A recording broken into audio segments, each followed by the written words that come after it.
Being an artist different the scene, you have enough positiveness and enough negativeness. You understand? Not only an artist, but a public figure. You might know Gregory Isaacs as the cool ruler, that smooth reggae voice that makes lovers swoon and gives protest music a soft edge. But behind the hits, behind the nickname, there's a story of success, struggle, redemption, and heartbreak. In this video, you're going to learn what really happened to Gregory Isaacs. From his humble beginnings in Kingston, Jamaica, to international fame, his battles with addiction and health, and how his legacy lives on.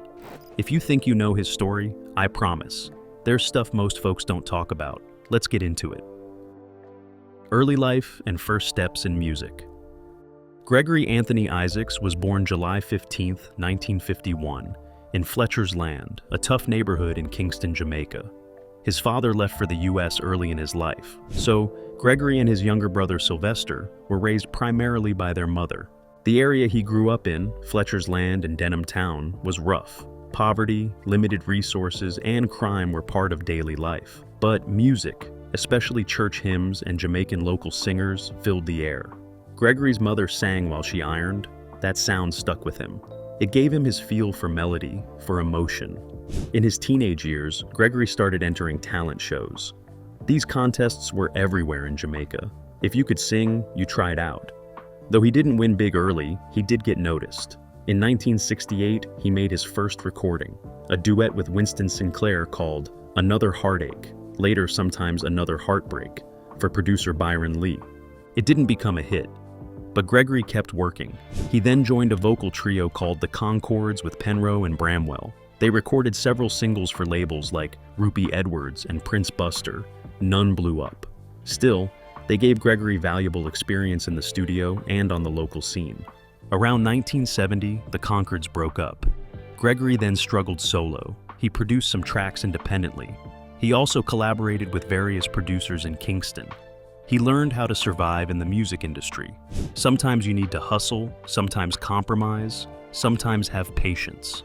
One of his first big personal moves was creating his own label and store called African Museum with singer Errol Dunkley. That gave him more control over his music, his finances, and his identity. Then came My Only Lover, credited as one of the earliest Lovers rock singles. It sold well locally, putting him on the map.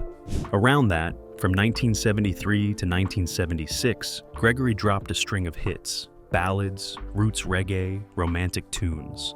Songs like All I Have Is Love, Lonely Soldier, Black a Kill Black, Extra Classic, and Loving Pauper, a cover, made people pay attention. What's important, this early era shows Gregory's duality. On one side, romantic love songs, soft, intimate. On the other hand, socially conscious reggae, commentary on poverty, violence, and life in the ghetto. He was both crooner and commentator.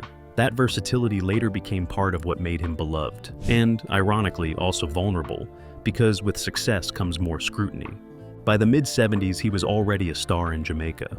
He had name recognition, legions of fans, and a reputation for a passionately delivered voice.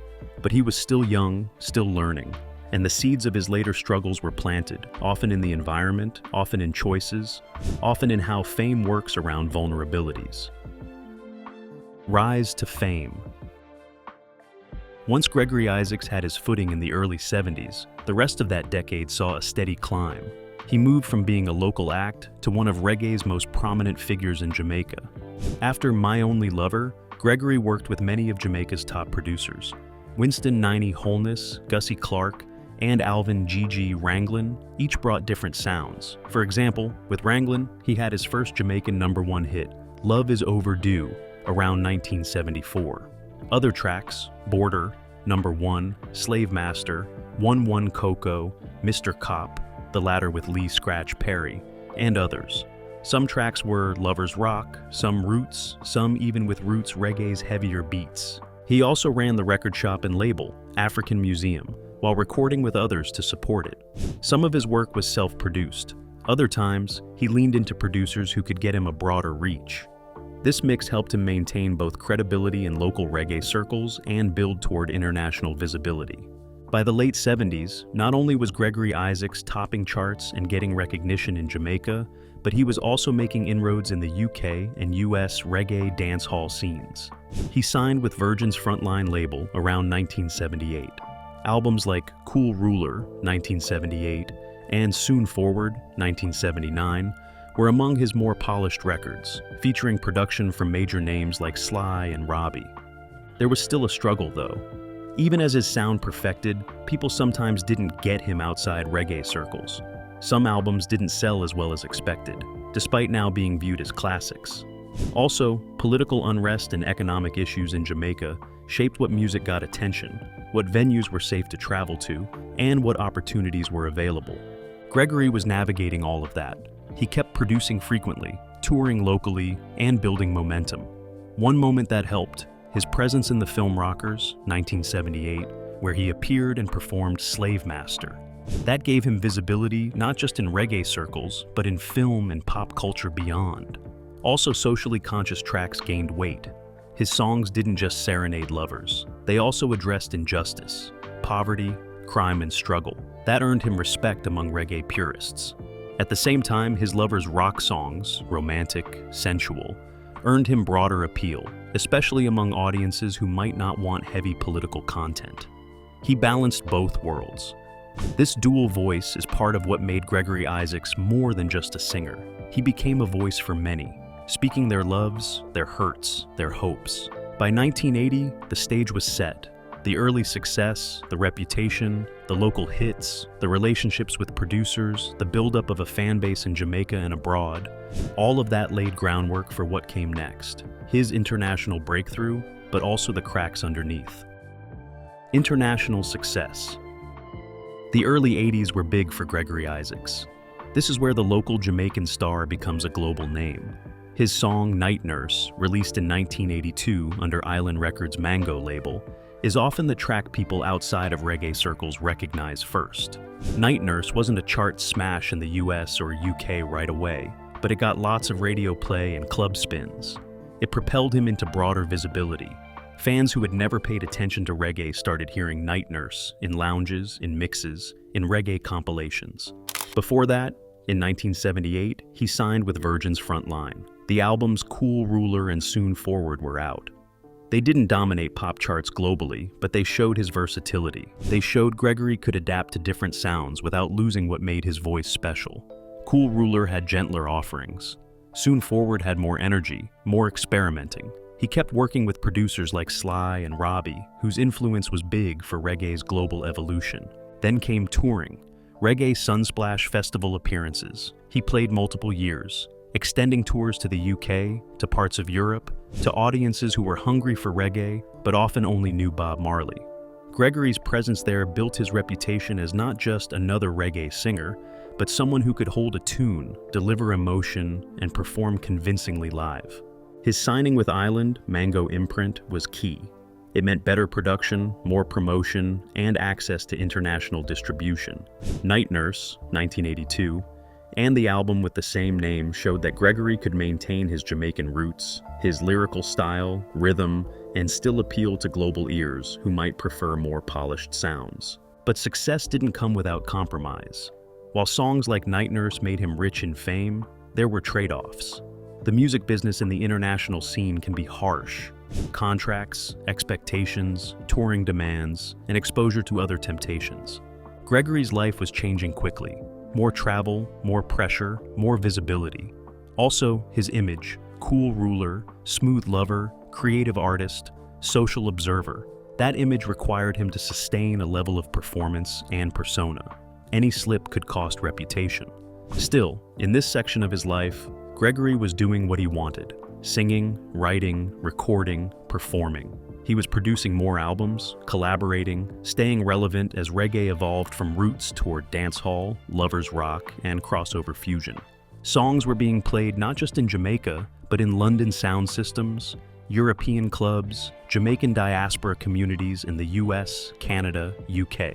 He gained fans among those who might never have visited Kingston, but listened to reggae compilations. And with that global reach, his name became known across multiple continents.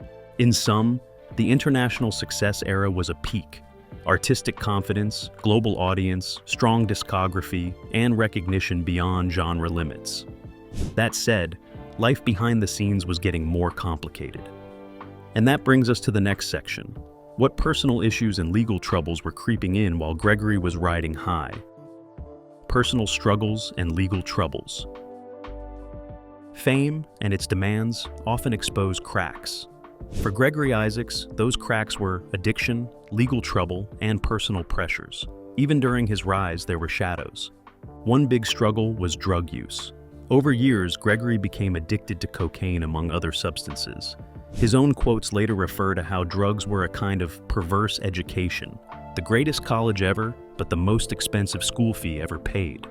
The addiction impacted his health, his finances, and his ability to perform consistently. People close to him have said that drugs led to erratic behavior, missing shows, conflicting schedules, spending beyond means. Then there were legal issues. Gregory was arrested multiple times. One known case, he served prison time in Jamaica for charges including cocaine possession and an unlicensed firearm. His time in jail wasn't always long, but each sentence disrupted his work. Touring canceled, albums delayed, reputation among promoters and fans sometimes got shaky. Though many adore his music, some in the business found him unreliable.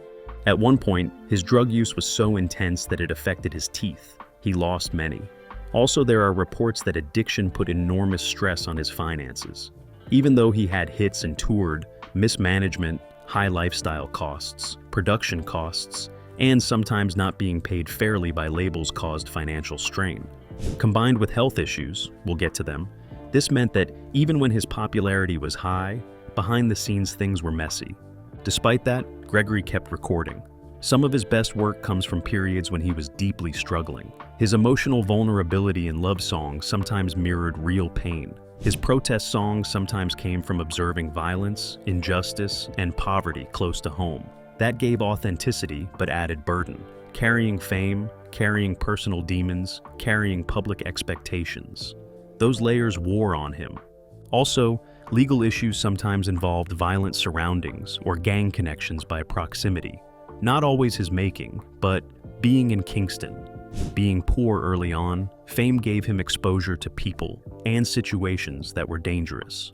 There are stories, for example, that early promoters or intermediaries were shady, but Gregory's own choices also mattered. He probed the dark side of fame, money, drugs, compromise, risk. By late 80s, addiction and legal troubles sometimes overshadowed his music in the eyes of some. Shows missed, studio sessions delayed, sometimes fans got worried. But Gregory had something important, a loyal fan base. Many stayed with him through his down moments because they felt his music spoke truth, because they felt he lived what he sang. This shows that Gregory Isaacs' rise wasn't smooth. It was marred by choices, by environment, by pressures. But also that those struggle moments shaped his art, made his good songs deeper, his heartbreak more believable. Crucially, they set the stage for how his career and health would both sheen and suffer in subsequent decades. Music in the face of struggles. Even while Gregory was dealing with addiction, arrests, financial ups and downs, he did not stop making music. In fact, some of his most memorable work came during periods when many would have given up. That tension between pain and creativity is part of what makes his story compelling. After the early 80s international push, as legal and personal trouble mounted, Gregory kept releasing albums and singles. One such moment, after a prison stint, he came out and recorded Out Day around 1983. That album was recorded with the Roots Radix Band at Tough Gong. It reflected his life, love songs, longing, but also songs about being outside. The title literally means out there, in the world, outside prison.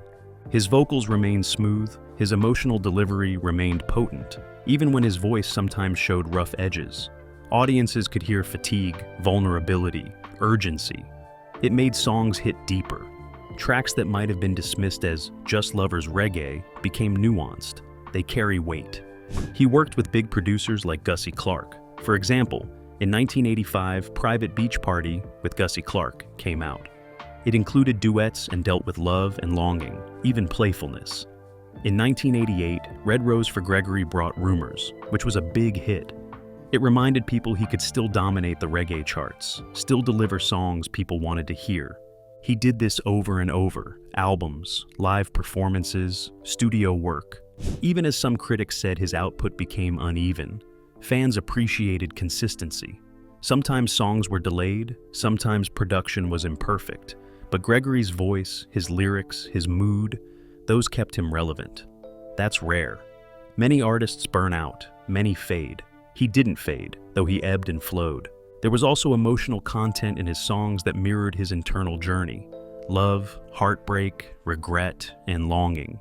Staples of lovers' rock, but also social critique. He didn't shy away from singing about injustice. There's a line in Guardian's obituary: although best known for romantic ballads, he also excelled at songs of social protest and work that expressed unwavering pride in his African heritage.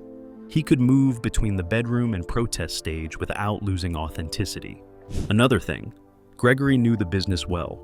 Running his label, dealing with producers, mixing local roots/reggae with lovers rock, knowing his audience, all that meant he had more control than many of his peers. That helped him weather storms.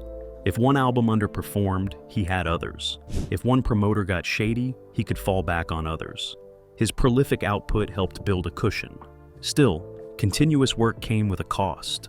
The energy, the travel, the expectations, the physical toll, these piled up. Also, addiction often made him unreliable. Sometimes couldn't make shows, or health issues forced him to cancel. Yet, he showed up more often than he didn't. That perseverance impressed many. It's what kept him in the conversation, even when reggae itself was evolving: dancehall, reggae fusion, etc. Later career and legacy. After his peak in the early to mid-80s, Gregory Isaacs' career entered a more complex phase. Not always glamorous, sometimes more about survival, sometimes about reclaiming, sometimes about mentoring others. But legacy work became part of what he was doing. In the late 80s, he had major comebacks. Red Rose for Gregory in 1988, with Gussie Clarke producing, remains one of his more celebrated albums from that era. Songs like Rumors appealed to both longtime reggae fans and new listeners who were into dancehall and lovers rock. Even though the musical landscape was shifting, digital production, newer stars, shifting tastes, Gregory found ways to remain relevant. He had enough respect and history that producers wanted to work with him. Throughout the 90s, though, his output became more uneven. Some albums hit, others less so. He never fully returned to the commercial success of Night Nurse or Rumors, but he kept recording. He sometimes reworked older songs, released compilations, live albums, and collaborations. He also continued operating the African Museum label, promoting younger artists. His fans abroad never forgot him. In Europe, the UK, among diaspora communities in the US and Canada, Gregory remained beloved. Reggae lovers kept pressing his music. DJs kept spinning his classics. Sound systems always revisited his hits. So, even when local Jamaican charts weren't always paying attention, his legacy outside Jamaica stayed strong.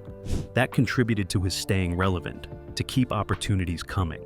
In the 2000s, he released albums like Brand New Me, 2008, My Kind of Lady, 2009, and Isaacs Meets Isaac, 2010, the last one while he was still alive.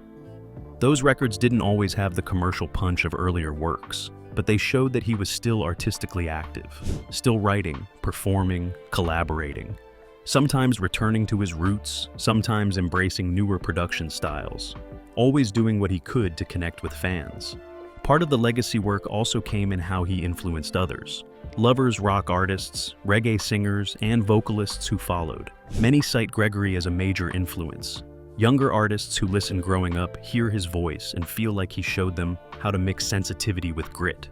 His style, smooth voice, emotive delivery, romantic themes, but never at the cost of authenticity. That set a model for many. Also, places have honored him: posthumous recognitions, murals, plaques, and foundations. For example, the Gregory Isaacs Foundation, started by his wife June Wyndham, aimed to continue charitable work. Also, in Jamaica, his contributions are officially recognized. So, legacy isn't just in sound recordings. It's also in cultural memory, community, fans, and influence.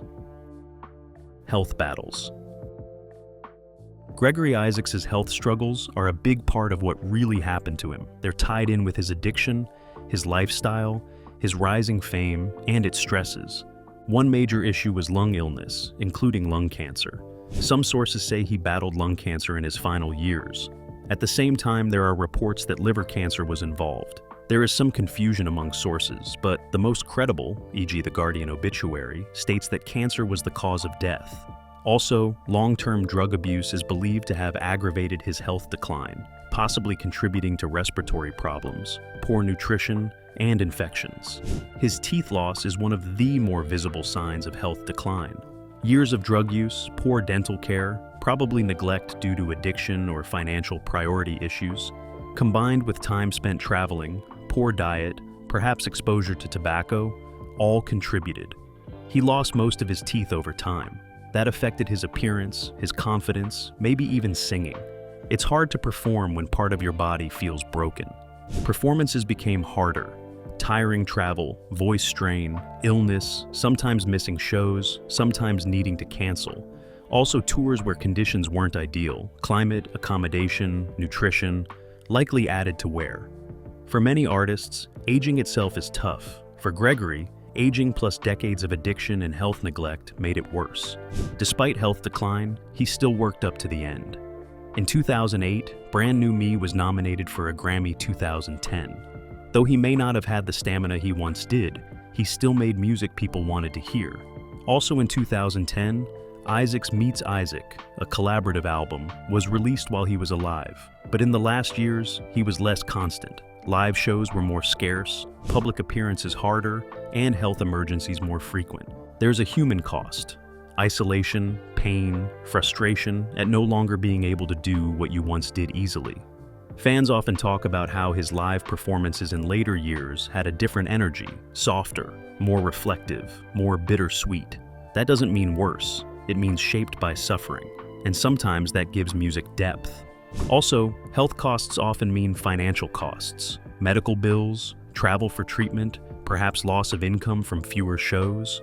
Add in legal/financial messes from earlier years, and the burden becomes heavy. It's not just dying, it's living while you're declining, doing what you can. Gregory did that. Finally, culture and environment matter. Jamaica's health system, stigma around addiction, expectations around masculinity, and showbiz lifestyle all intersect. Sometimes support exists, sometimes not. Gregory had fans who loved him, but internal support, doctors, family, community, was uneven. Whether he got optimal care probably depended on access, money, and geography. And connective support, friends, wife, children, helps, but doesn't erase illness. Death and legacy. Gregory Isaacs passed away on October 25, 2010, in London, England. He was 59. His death was confirmed by representatives. The cause was cancer, though some reports differ whether lung or liver cancer, and his long history of drug addiction and declining health likely played a role in weakening his system. His funeral in Jamaica was big. Thousands turned out. Musicians, friends, fans. There were tributes. They remembered the cool ruler, not just for his hits, but for what he represented. Sensual romance, resilience, cultural pride, and a voice that could give comfort. After his death, many in the reggae community spoke of how much he gave, how he endured, how he carried his burdens in public with dignity. His legacy is strong. He is often called one of the most exquisite vocalists in reggae. Jamaica posthumously awarded him the Order of Distinction, officer class, in recognition of his contributions. Murals and plaques exist. For example, a blue plaque in the UK at the house where he lived the last years. The Gregory Isaacs Foundation, started by his wife, does ongoing charitable work and supports musical heritage. Musically, his songs are still played. Night Nurse, Love Is Overdue, Rumors, Cool Ruler, and many others still reach new listeners via streaming, remixes, covers. Many younger reggae artists cite him as inspiration. His smooth voice, his romantic touch, his emotional honesty. That voice of lovers, rock and roots reggae remains a benchmark. Also, his life story functions as warning and inspiration. Warning about the dangers of addiction, health neglect, legal trouble, but inspiration in how creativity can persist through hardship, how many of his songs are better understood when you know what he lived. His resilience, from poor beginnings through decades of success and struggle, makes his story richer. Even years after death, there's interest in unreleased material, archival recordings. Fans treasure live shows, rare performances, interviews. Reggae scholars study his lyrics, his vocal style, his social content. Because he did more than sing love, he spoke truth. Because he was both the lover's rock crooner and the social commentator. In sum, Gregory Isaacs died, but he's not gone. His soul echoes in his music, his influence, the memories of those who heard him live or on record. His legacy is complex, it's light and shade, joyous and painful, triumphant and tragic, but it's real. Death and legacy. When you talk about Gregory Isaacs, you're talking about a man whose smooth delivery and velvet voice could make even the toughest person stop and say, hold on, who hurt this man? His style, especially in Lover's Rock, didn't just put him on the map. It drew out a whole new generation of artists who were influenced by the way he balanced romance, pain, and streetwise cool in his music. Let's break down who he influenced and how his fingerprints are still all over reggae and beyond. First off, you can't talk about Gregory Isaacs' influence without mentioning Beres Hammond. Beres is often called the modern king of Lover's Rock, and you can hear Gregory's DNA in nearly every track. That silky smooth vibe, the themes of love mixed with a bit of grit. It's basically Gregory passing the mic to Beres for the next era. Hammond himself has praised Isaacs, calling him one of the biggest inspirations for his own sound. If Isaacs was the original cool ruler, Beres Hammond is like the heir who kept the throne warm. Then there's Dennis Brown. Now, Dennis actually came up around the same time as Gregory, but the two constantly fed off each other's energy. They weren't just contemporaries, they inspired each other. Brown leaned into his own Crown Prince of Reggae image, but you'll notice his romantic delivery sits right in the lane that Isaacs carved out. The two even recorded together, and that mutual respect turned into music that still gets heavy rotation today. We also have to talk about Buju Banton. Now, Buju came onto the scene in the 90s, way after Gregory's peak, but he has openly acknowledged Isaacs' impact on his vocal phrasing and storytelling.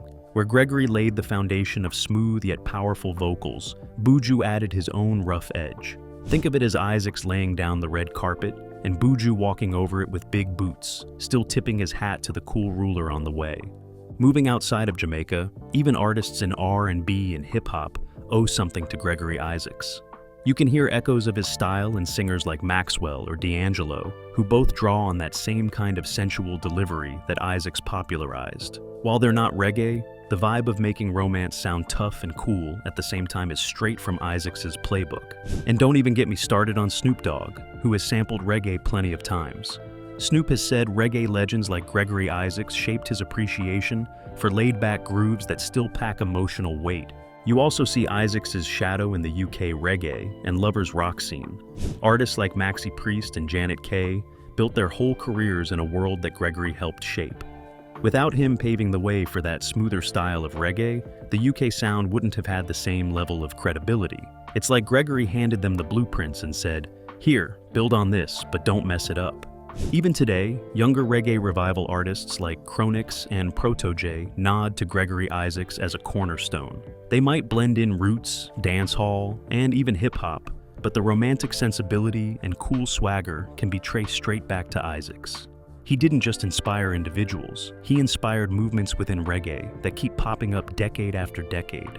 What makes his influence so powerful is that it isn't tied to one genre or one era. You can hear Gregory Isaacs in roots reggae, Lover's Rock, dancehall, R&B, and even neo-soul. The man set a tone that was both romantic and real, and that balance is hard to find. Anyone who tries to sing about love without sounding cheesy owes a little something to Isaacs. So, when you look at his legacy, it's not just about the hundreds of songs he recorded. It's about how his style echoed through the voices of Beres Hammond, Dennis Brown, Buju Banton, Maxi Priest, Chronix, and so many others. Gregory Isaacs didn't just influence artists, he created a whole template for what it means to sing reggae with soul, swagger, and sincerity. So there you have it, the full story. Who Gregory Isaacs was, how he rose up, what he went through, and what he left behind. He wasn't perfect, he was vulnerable, but maybe that's what made his music so real. If you liked this, hit like and subscribe for more stories about artists who lived large and left legacies. Tell me in the comments, what's your favorite Gregory Isaacs song and why does it hit you? Thanks for watching. Catch you in the next one.